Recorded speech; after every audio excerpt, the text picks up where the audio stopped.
Salut à toi, pensée du jour numéro 82. Aujourd'hui, on parle système respiratoire. Je suis en train de préparer une présentation pour vous ici sur YouTube concernant le système respiratoire et les différentes composantes qui peuvent limiter la performance au sein de ce système respiratoire. Certaines composantes qui sont immuables, qu'on ne peut pas changer, et d'autres par contre qui peuvent être entraînées, qui sont plastiques. Donc ça va être le sujet de cette présentation. Pour ce qui est des interventions au niveau de l'entraînement respiratoire, ce sera traité dans une présentation à l'avenir. Là, je vais vraiment me concentrer sur le système respiratoire, ses composantes et les facteurs qui peuvent limiter la performance au sein de ce système respiratoire. Et donc, au cours des recherches que j'ai faites, que je suis en train de faire pour cette présentation, j'ai trouvé plein d'informations très très intéressantes et donc je voulais en relayer quelques-unes ici en petit format.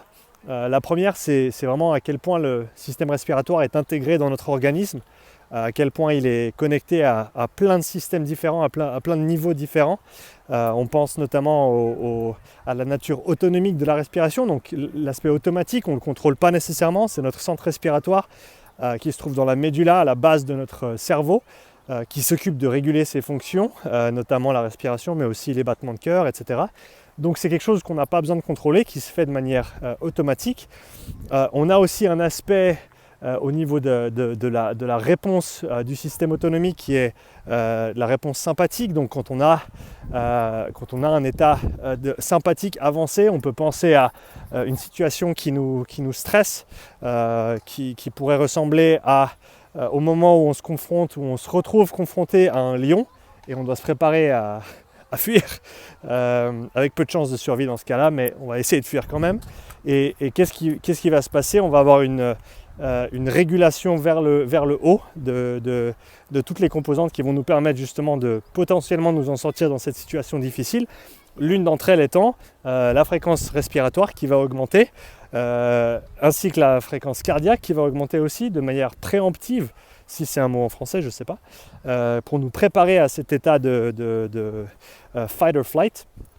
Donc on a la respiration qui joue dans ce cadre-là également. Après, on a aussi un aspect conscient de la respiration, où on peut décider de respirer d'une certaine manière. Si je veux arrêter de respirer, je peux le faire jusqu'à un certain point.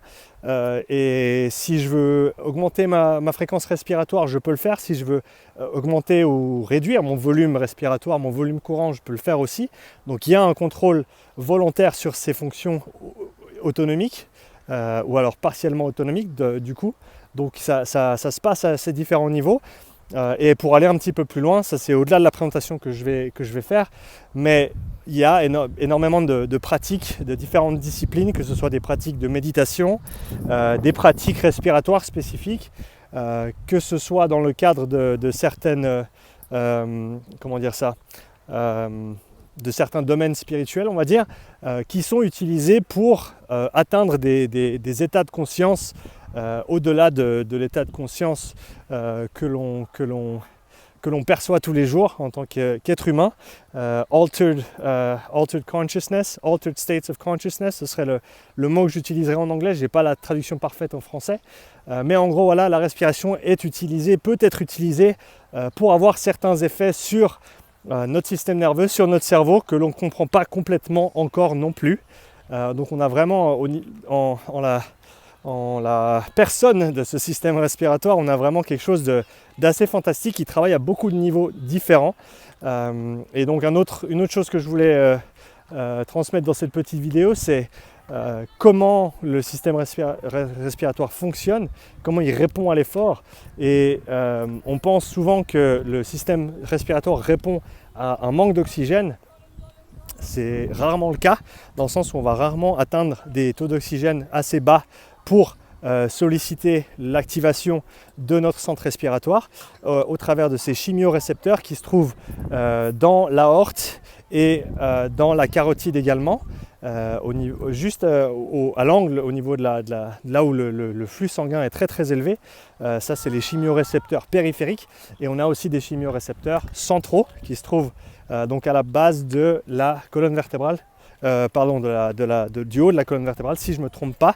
On a donc ces deux trois en gros centres de chimioréception qui vont eux être sensibles au CO2, aux ions d'hydrogène, donc à l'acidité, et pour les chimiorécepteurs périphériques uniquement aussi au niveau d'oxygène. Mais donc on va rarement atteindre des niveaux d'oxygène assez bas pendant l'exercice pour solliciter ces différents chimiorécepteurs. Par contre, c'est les niveaux de CO2 qui s'accumulent qui vont signaler à ces différents centres de mettre en marche, d'augmenter la fréquence respiratoire pour expirer le CO2. C'est la première raison pour laquelle on va augmenter notre fréquence respiratoire en réponse à une accumulation.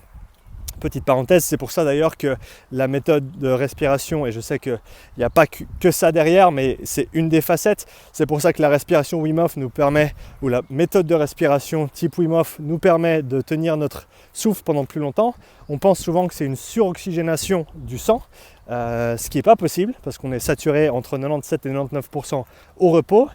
Si tu veux tester, tu te mets un oxymètre de pouls sur le doigt et tu regardes, ce sera dans les hauts 90 en termes de pourcentage, et donc tu ne peux pas suroxygéner. Par contre, ce que tu peux faire, c'est que tu peux expirer plus de CO2 en ayant une surrespiration, hyperpnea, donc respirer plus qu'il ne le faudrait dans la situation donnée, et donc par ce biais-là, tu vas expirer plus de CO2. Et donc quand tu retiens ton souffle, tu commenceras avec un niveau de CO2 plus bas que les niveaux normaux, ce qui veut dire que tu atteindras ton seuil de respiration ou ton seuil de CO2 qui lui engendrera une hausse de la fréquence respiratoire plus tard, étant donné que tu as commencé depuis un niveau de CO2 plus bas. Donc pour reprendre ce point-là, on a des niveaux de CO2 dans le sang, donc un gaz, une molécule qui va signaler ou qui va activer les chimiorécepteurs qui eux vont signaler au centre respiratoire dans justement la base de notre cerveau d'augmenter la fréquence respiratoire, et ça va à son tour au travers de neurones, très simplement, les neurones respiratoires qui vont ensuite signaler aux différents muscles inspiratoires et expiratoires d'augmenter leur fréquence de respiration. On a plein d'autres mécanismes aussi dans ce centre respiratoire, notamment quelque chose qui nous permet de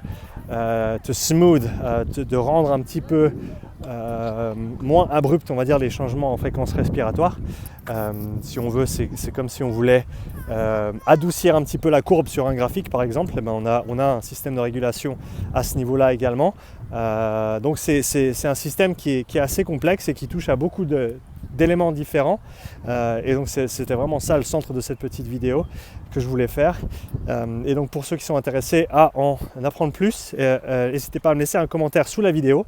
Si vous avez des questions spécifiques sur le système respiratoire, sur ses différentes composantes et sur les différentes limitations qui peuvent se présenter au niveau respiratoire pour la performance sportive, n'hésitez pas à les mettre en commentaire aussi, comme ça je saurai les inclure dans la présentation que je suis en train de préparer. En attendant, j'espère que vous passez tous une super journée, un super lundi de Pâques. Bah oui, c'est lundi de Pâques. Alors joyeux lundi de Pâques à tous. Profitez bien des œufs et à bientôt pour une nouvelle pensée du jour. Ciao.